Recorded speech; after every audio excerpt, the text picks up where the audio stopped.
నమస్కారం, NPV news కి స్వాగతం. హెడ్లైన్ చూద్దాం.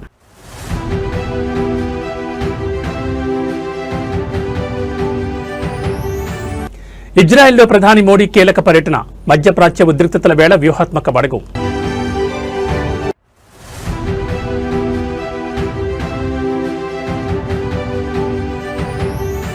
మార్కాపురంలో సీఎం చంద్రబాబు పర్యటన, వెలిగొండ ఫీడర్ కాలువ పనులకు శంకుస్థాపన.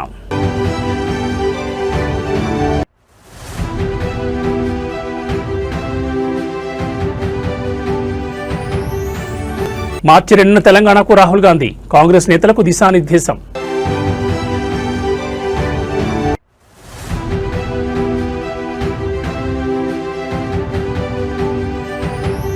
రాష్ట్ర వ్యాప్తంగా ఇంటర్ పరీక్షలు ప్రారంభం, కట్టుదిట్టమైన ఏర్పాట్లు చేసిన అధికారులు.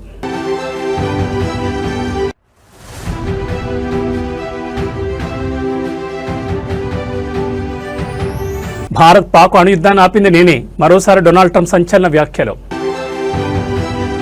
ఇక వివరాలు చూస్తే, మధ్యప్రాచ్యంలో తీవ్ర ఉద్రిక్తతలు కొనసాగుతుండగా భారత ప్రధాని నరేంద్ర మోడీ 2 రోజుల అధికారిక పర్యటన కోసం నేడు ఇజ్రాయెల్కు వెళ్లారు. ఈ పర్యటన కేవలం ద్వైపాక్షిక సంబంధాల బలోపేతానికే కాకుండా మారుతున్న ప్రపంచ రాజకీయ సమీకరణలో భారత్ పోషించబోయే కీలక పాత్రకు నిదర్శనంగా నిలవనుంది. ఈ పర్యటనలో ప్రధాని మోడీకి ఇజ్రాయెల్ ప్రభుత్వం అరుదైన గౌరవాన్ని కల్పించింది. ఇజ్రాయెల్ పార్లమెంట్ను ఉద్దేశించి మోడీ ప్రసంగించనున్నారు.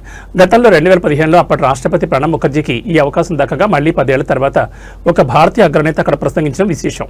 అలాగే ఇజ్రాయెల్ అధ్యక్షుడు ఐజాక్ హెర్జోగ్తో కూడా మోదీ భేటీ కానున్నారు. ఇజ్రాయెల్ ప్రధాని నెతన్యాహు ఈ పర్యటనను పురస్కరించుకుని సంచలన వ్యాఖ్యలు చేశారు. భారత్ను ప్రపంచ శక్తిగా అభివర్ణించిన ఆయన రాడికల్ విరోధులను ఎదుర్కోవడానికి షడ్భుజ పేరుతో కొత్త కూటమిని ఏర్పాటు చేయబోతున్నట్లు ప్రకటించారు. ఈ కూటమిలో భారత్, ఇజ్రాయెల్, గ్రీస్, సైప్రస్లు ప్రధాన సభ్యులుగా ఉండనున్నాయి. భవిష్యత్తులో అరబ్, ఆఫ్రికన్, ఇతర ఆసియా దేశాలు కూడా ఇందులో చేరే అవకాశం ఉందని ఇజ్రాయెల్ విదేశాంగ శాఖ తెలిపింది. పాకిస్తాన్, సౌదీ అరేబియా, టర్కీలు నాటో తరహా కూటమి కోసం ప్రయత్నిస్తున్న తరుణంలో నెతన్యాహు ప్రతిపాదిస్తున్న ఈ కొత్త కూటమి అంతర్జాతీయంగా చర్చనీయాంశమైంది. ఇప్పటికే విదేశాంగ మంత్రి జయశంకర్, వాణిజ్య మంత్రి పీయూష్ గోయల్ ఇజ్రాయెల్లో పర్యటించి పునాది వేయగా, మోడీ పర్యటనలో రక్షణ, సాంకేతిక మరియు ఆర్టిఫిషియల్ ఇంటెలిజెన్స్ రంగాల్లో కీలక ఒప్పందాలు జరిగే అవకాశం ఉంది. ఇటీవల ఢిల్లీలో జరిగిన ఏఐ ఇంపాక్ట్ సమిట్లో ఇజ్రాయెల్ ప్రతినిధులు పాల్గొనడం ఈ బృందానికి మరింత బలాన్ని చేకూర్చింది. ఇజ్రాయెల్తో విశ్వాసం, ఆవిష్కరణ మరియు శాంతి పట్ల ఉమ్మడి నిబద్ధతపై నిర్మించబడిన శాశ్వత స్నేహాన్ని భారతదేశం ఎంతో విలువైనదిగా భావిస్తుందని ప్రధాని మోడీ ఎక్స్ వేదికగా పేర్కొన్నారు. ఇరాన్, ఇజ్రాయెల్ మధ్య యుద్ధ వాతావరణం నెలకొన్న తరుణంలో మోడీ పర్యటన శాంతి స్థాపనకు లేదా కొత్త వ్యూహాత్మక అడుగులకు దారితీస్తుందో చూడాలి.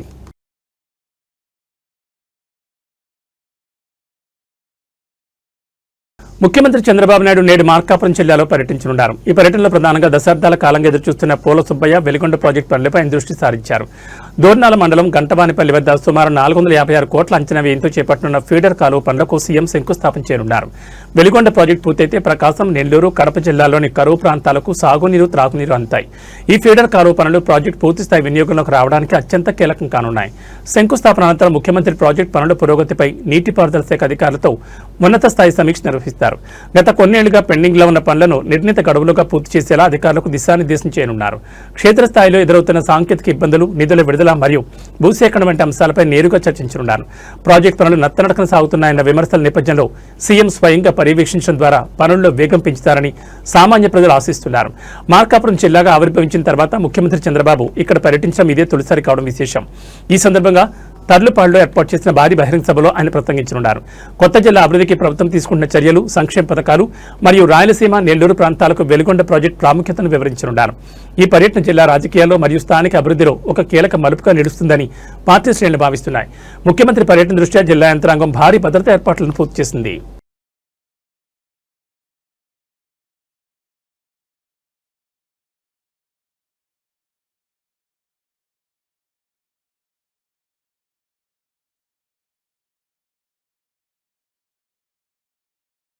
మార్చి 2వ తేదీన కాంగ్రెస్ అగ్రనేత రాహుల్ గాంధీ తెలంగాణకు రానున్నారు. కాంగ్రెస్ నేతల శిక్షణ కార్యక్రమంలో ఆయన పాల్గొనున్నారు. ఈ సందర్భంగా తెలంగాణ, ఆంధ్రప్రదేశ్ నేతలతో రాహుల్ గాంధీ సమావేశమయ్యే అవకాశం ఉంది. దేశంలోనూ 2 రాష్ట్రాల్లోనూ జరుగుతున్న పరిణామాలపై రాహుల్ గాంధీ నేతలతో చర్చించనున్నారు. జిల్లా కాంగ్రెస్ కమిటీ అధ్యక్షులకు వికారాబాద్ లో నిర్వహిస్తున్న శిక్షణ శిబిరానికి వచ్చే నెల 2న ఆ పార్టీ అగ్రనేత రాహుల్ గాంధీ హాజరు కాబోతున్నారు. ఆయన పర్యటన ఖరారైనట్లు పీసీసీ అధ్యక్షుడు మహేష్ కుమార్ గౌడ్ తెలిపారు. డీసీసీ అధ్యక్షులను ఉద్దేశించి రాహుల్ గాంధీ ప్రసంగిస్తారని, క్షేత్రస్థాయిలో పార్టీ బలోపేతానికి దిశానిర్దేశం చేస్తారని వివరించారు. సమావేశంలో ముఖ్యమంత్రి రేవంత్ రెడ్డి కూడా పాల్గొంటారని తెలిపారు.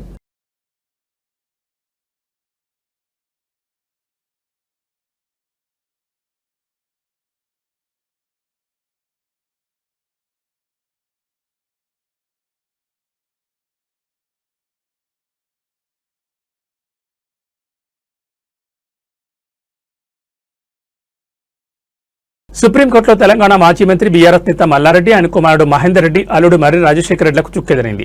జీడిమెట్ల భూ సర్వేకు సంబంధించి తెలంగాణ హైకోర్టు ఇచ్చిన తీర్పులో జోక్యం చేసుకోవడానికి సుప్రీంకోర్టు అంగీకరించలేదు.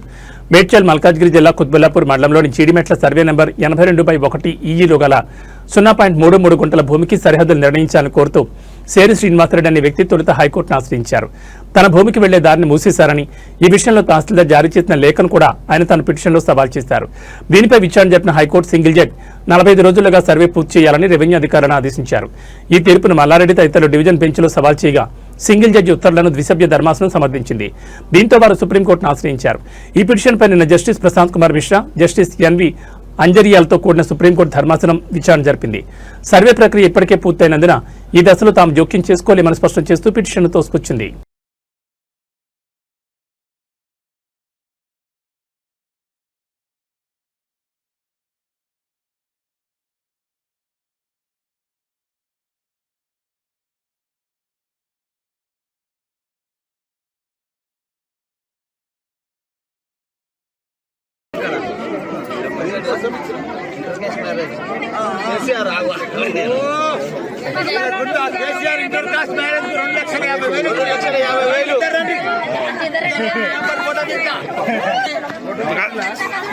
ఇంటర్ కాస్ట్ మ్యారేజ్ కు కేసీఆర్ గారు 2,50,000 ఇచ్చిండు. ఆ రోజు మంచిగా వాళ్ళు పెళ్లి చేసుకొని మంచిగా వ్యాపారం చేసుకొని మంచిగా కొడుకుని కానీ నింపడంగా ఆశీర్వాదంతో నడుస్తున్నావా.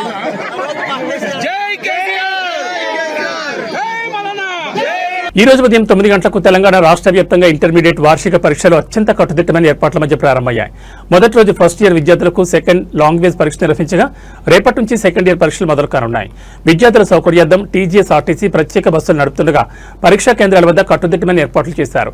మొత్తం పరీక్షల ప్రక్రియను పర్యవేక్షించేందుకు ఇంటర్ బోర్డు సీసీ కెమెరాల నిఘాతో పాటు ఫ్లయింగ్ స్క్వాడ్ బృందాలను రంగంలోకి దించింది. పరీక్షా కేంద్రాలకి మొబైల్ ఫోన్లు, స్మార్ట్ వాచీలు వంటి ఎలక్ట్రానిక్ పరికరాలను కఠినంగా నిషేధించారు.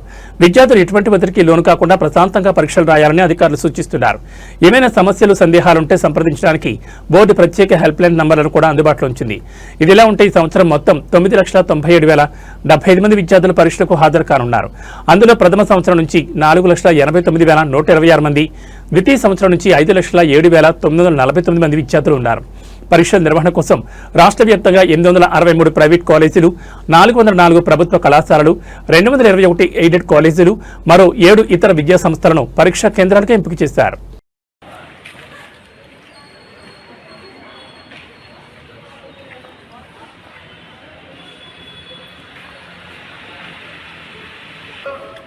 అన్ని 10 సరిపోతుంది.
మీరు కొంచెం పక్కకు జరగండి.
స్థాయిలో యాక్టివ్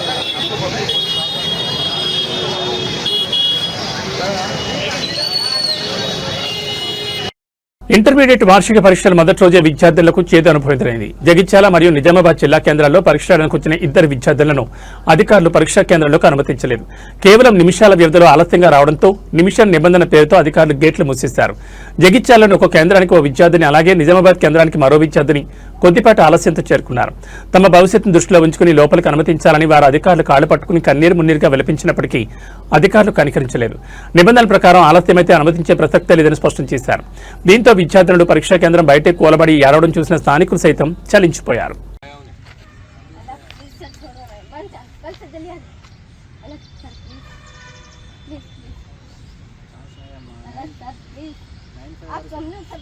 पूरा सीसी कैमरा रहता है, इस सेंटर में देख लेता हूँ। अरे हम देख लेते वो మాకు కూడా ఏదో కన్ఫ్యూజన్ ఉంటుంది. ఏం చేయలేం, అది సీసీ కెమెరాలో టైం రికార్డ్ అవుతుంది. టైం రికార్డ్ అవుతా జీ బోల్తున్నాయి.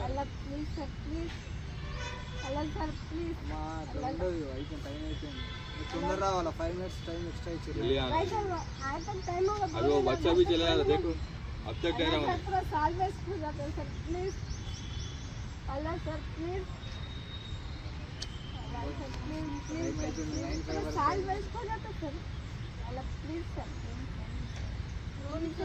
हाथों में अल्लाह सर हम मैडम से बात करने चलो please Allah sir please please ना sir please Allah sir please बनता कर सर जल्दी सर, आज तक टाइम होगा, घर पर कोई नहीं चाहिए, आज तक टाइम होगा ना, पापा भी नहीं है सर घर पे, आप चाहे तो कॉल करके पूछ सकते पापा से। अल्लाह सर प्लीज पूरा साल अपना काम आपने कर तो सर हम अकेले कब जल्दी निकले घर से, Allah sir please Allah sir please पूरा साल वेस्ट होगा।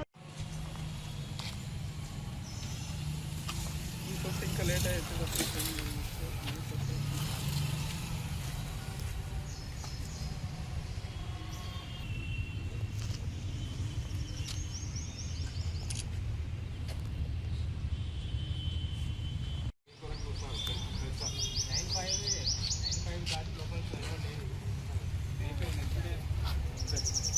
అసలు అవకాశం లేదు, ఏది కాదు ఇక్కడ అవకాశం బాధపడే అవసరం లేదు. 9:05 తర్వాత ఎవరు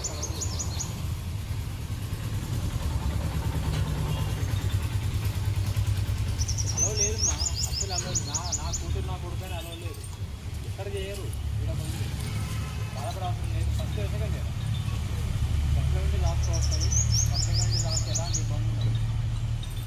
నెక్స్ట్ ఎగ్జామ్ అయితే 3వ రోజు ఉంటుందో టైంకి రాదు, ఏముంటుంది లోకల్ లేట్ అవుతుందో చెప్పండి, ఎంత అయితే చెప్పండి. 8:45 వచ్చి కూర్చోాలి వాస్తవంగా. ఇలాంటి సందర్భాల్లో నా 20 మినిట్స్ గ్రేస్ ఇచ్చినాము, 9:05 వరకు ఇచ్చినాం. ఇదివరకు 9కే ఉంటుండే, లేదు మనకు లేదు అసలు ఇవ్వాలి. శ్రీకాకుళంలో డయేరియా విజృంభిస్తోంది. రోజు రోజుకు కేసుల సంఖ్య పెరుగుతూనే ఉంది. తాజాగా ఇవాళ మరో 6 డయేరియా లక్షణాలతో ఆసుపత్రిలో చేరారు. గత 3 రోజుల్లో సుమారు 70 మందికి పైగా డయేరియా బారిన పడ్డారు. బాధితులకు ప్రస్తుతం పలు ఆసుపత్రుల్లో చికిత్స కొనసాగుతోంది. డయేరియా ప్రభావిత ప్రాంతాల్లో మెడికల్ క్యాంపులు ఏర్పాటు చేశారు. త్రాగునీటి కోసం జాగ్రత్తలు తీసుకుంటున్నారు. అధికారులు ఆయా ప్రాంతాల్లో ప్రత్యేక ట్యాంకర్లు ఏర్పాటు చేసి నీటిని సరఫరా చేస్తున్నారు. ఎమ్మెల్యే శంకర్, కలెక్టర్ దినకర్ పలు ప్రాంతాల్లో పర్యటించి స్థానికులతో మాట్లాడారు. ఇటీవల డయేరియాతో మృతి చెందిన సురేష్ కుటుంబ సభ్యుల్ని పరామర్శించారు.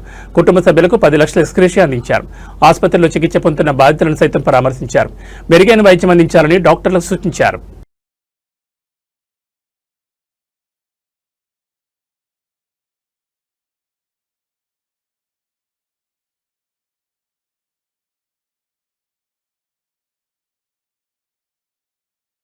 నిజామాబాద్ జిల్లాలో ప్రకృతి కన్నెర చేసింది. అకాల వర్షం, ఈదురుగాలులతో రైతులు తీవ్రంగా నష్టపోయారు. ప్రధానంగా జిల్లాలోని మెండోరా, ఎర్గట్ల, డొంకేశ్వర్ మండలాల్లో గాలి వేగానికి మొక్కజొన్న పంట నేలవాలింది. అంచనా ప్రకారం సుమారు 188 ఎకరాల్లో పంట పూర్తిగా దెబ్బతిన్నట్టు తెలుస్తోంది. చేతికొస్తుందనుకున్న పంట గాలి వేగానికి మొక్కలు విరిగి నేలపాలు కావడంతో రైతులు కన్నీరు మున్నీరుగా విలపిస్తున్నారు. సమాచారం అందుకున్న వ్యవసాయ శాఖ అధికారులు క్షేత్రస్థాయిలో పర్యటించి నష్టాన్ని అంచనా వేశారు. సుమారు 188 ఎకరాల్లో పంట నష్టం జరిగినట్లు ప్రాథమికంగా నిర్ధారిస్తూ ప్రభుత్వానికి నివేదిక సమర్పించారు. ప్రభుత్వం తక్షణమే స్పందించి తమను ఆదుకోవాలని, నష్టపరిహారం చెల్లించాలని బాధితులు కోరుతున్నారు.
హైదరాబాద్లోని సనత్ నగర్ పోలీస్ స్టేషన్ పరిధిలో బుధవారం తెల్లవారుజామున ఒక దారుణ హత్య వెలుగుచూసింది.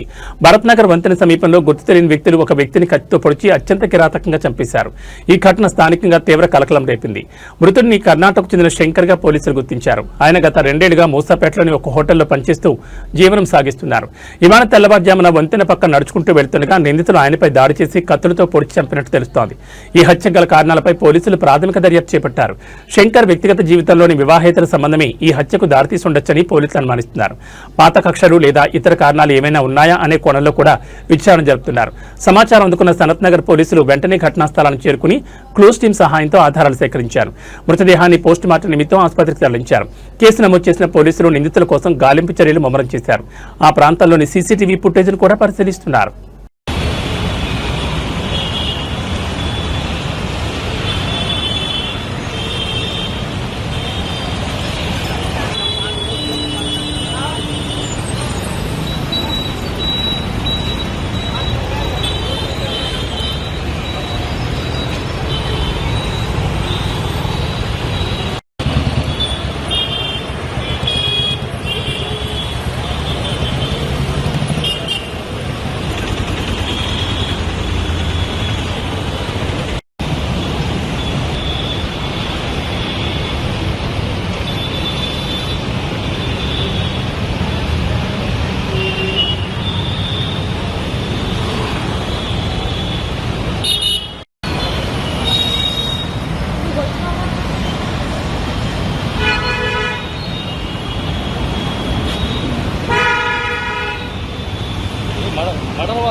జగిత్యాల జిల్లా మల్లాపూర్ మండల కేంద్రంలో విద్యార్థులు త్రుటిలో ప్రాణాపాయం నుంచి తప్పించుకున్నారు. బుధవారం ఉదయం ఒక ప్రైవేట్ పాఠశాలకు చెందిన టాటా మ్యాజిక్ ఆటో విద్యార్థులను తీసుకెళ్తుండగా స్థానిక మోడల్ స్కూల్ సమీపంలో అదుపు తప్పి బోల్తా పడింది. ప్రమాద సమయంలో వాహనంలో సుమారు 15 మంది విద్యార్థులు ఉన్నట్టు తెలుస్తోంది. ఆటో బోల్తా పడడంతో విద్యార్థులు భయాందోళనతో కేకలు వేశారు. గమనించిన స్థానికులు వెంటనే అక్కడ చేరుకుని ఆటోలో ఉన్న విద్యార్థులను బయటకు తీశారు. ఈ ప్రమాదంలో పలువురు విద్యార్థులకు స్వల్ప గాయాలయ్యాయి. గాయపడిన వారిని వెంటనే మల్లాపూర్ ప్రభుత్వ ఆసుపత్రికి తరలించి చికిత్స అందిస్తున్నారు. డ్రైవర్ అజాగ్రత్త ఈ ప్రమాదానికి కారణమని ప్రాథమికంగా భావిస్తున్నారు. పోలీసులు ఘటనా స్థలానికి చేరుకుని కేసు నమోదు చేసి దర్యాప్తు చేస్తున్నారు.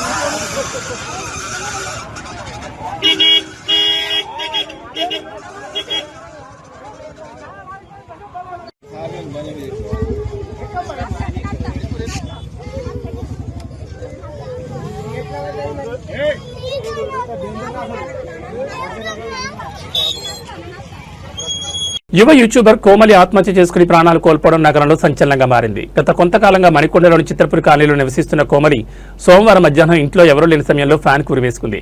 గమనించిన కుటుంబ సభ్యులు ఆమెను వెంటనే ఆసుపత్రికి తరలించారు. సుమారు 24 గంటల పాటు మృత్యుతో పోరాడిన ఆమె మంగళవారం చికిత్స పొందుతూ కన్నుమూశారు. యువ యూట్యూబర్ కోమలి ఆత్మహత్యకు ప్రేమ వ్యవహారమే కారణంగా తెలుస్తోంది. గత 3 ఏళ్లుగా తనకు పరిచయం ఉన్న యూట్యూబర్ అఖిల్ రెడ్డితో ఆమె ప్రేమలో ఉన్నారని, అయితే ఏడాది క్రితం బ్రేకప్ అయిందని తెలుస్తోంది. అఖిల్ రెడ్డితో ప్రేమ విఫలం కావడంతో ఆమె తీవ్ర మనస్తాపానికి గురైనట్లు సమాచారం. గతంలో కూడా ఒకసారి ఆత్మహత్యయత్నం చేసినట్లు కుటుంబ సభ్యులు తెలిపారు. కాగా ఈ ఘటనపై కేసు నమోదు చేసుకున్న రాయదుర్గం పోలీసులు ఆమె ఫోన్ డేటాను విశ్లేషిస్తున్నారు. ఆత్మహత్యకు ముందు ఆమె ఎవరితోనైనా మాట్లాడిందా అన్న కోణంలో దర్యాప్తు చేస్తున్నారు. అఖిల్ రెడ్డి ప్రమేయంపై కూడా పోలీసులు విచారణ జరుపుతున్నట్టు తెలుస్తోంది.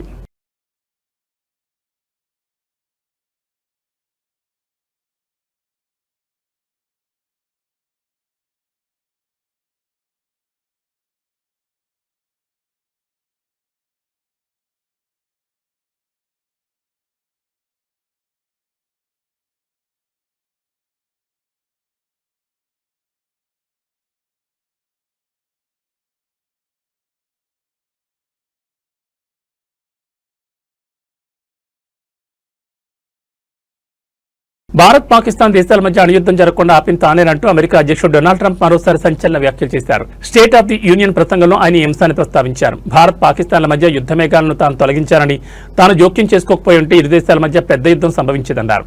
ఈ యుద్ధం జరిగి ఉంటే కనీసం 3.5 కోట్ల మంది ప్రాణాలు కోల్పోయేవారని, పాకిస్తాన్ ప్రధాని కూడా చనిపోయేవారని ట్రంప్ పేర్కొన్నారు. తన దౌత్యంతోనే పెను ప్రమాదం తప్పిందని ట్రంప్ చెప్పడం సంచలనంగా మారింది. తొలి 10 నెలల కాలంలోనే 8 యుద్ధాలను ఆపానని పేర్కొన్నారు. గత ఏడాది మే నెలలో పహల్గామ్ ఉగ్రదాడి తర్వాత భారత్ పాక్ సరిహద్దులో ఉద్రిక్త పరిస్థితులు నెలకొన్న విషయం తెలిసిందే. ఆ సమయంలోనే తాను రంగంలోకి దిగి గొడవలు ఆపకుంటే ఎలాంటి వాణిజ్య ఒప్పందాలు చేసుకోనని ఇరు దేశాల నేతలకు తేల్చి చెప్పానన్నారు. యుద్ధం ఆపకుంటే 200% టారిఫ్లు విధిస్తారని హెచ్చరించడంతో ఇరు దేశాలు శాంతించాయని వివరించారు. కొద్ది నెలలుగా ట్రంప్ ఈ విషయాన్ని సుమారు 80 సార్లు ప్రస్తావించారు. తన మధ్యవర్తిత్వంతోనే భారత్ పాక్ల మధ్య యుద్ధం ఆగిందన్నారు. యుద్ధ విమానాలు కూల్చివేతపై కూడా భిన్నమైన గణాంకాలు చెబుతూ వస్తున్నారు. అయితే ట్రంప్ వాదనలను భారత్ మొదటి నుంచి తోసిపుచ్చుతూనే మే 10న కుదిరిన కాల్పుల విరమణ ఒప్పందం పూర్తిగా భారత్ పాక్ దేశాల మధ్య నేరుగా జరిగిన చర్చల ఫలితమేనని, ఇందులో మూడో పక్షం జోక్యం ఏమాత్రం లేదని భారత విదేశీ వ్యవహారాల శాఖ స్పష్టం చేసింది.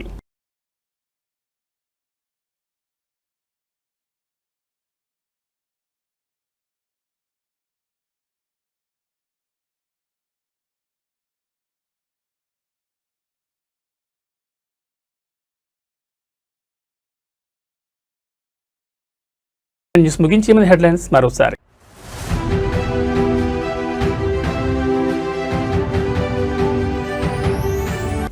ఇజ్రాయెల్లో ప్రధాని మోడీ కీలక పర్యటన, మధ్యప్రాచ్య ఉద్రిక్తతల వేళ వ్యూహాత్మక అడుగు.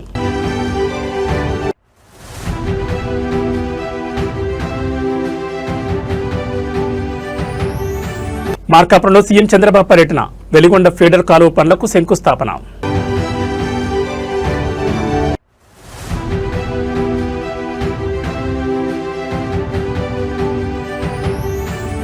మార్చి 2న తెలంగాణకు రాహుల్ గాంధీ, కాంగ్రెస్ నేతలకు దిశానిర్దేశం.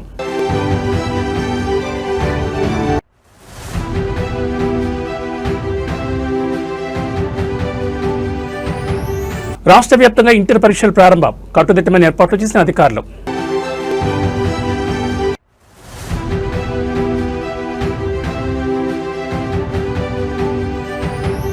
భారత్ పాక్ అణుయుద్ధాన్ని ఆపింది నేనే, మరోసారి డొనాల్డ్ ట్రంప్ సంచలన వ్యాఖ్యలు. ఏబీ బులెటిన్ విశేషాలు. నమస్కారం.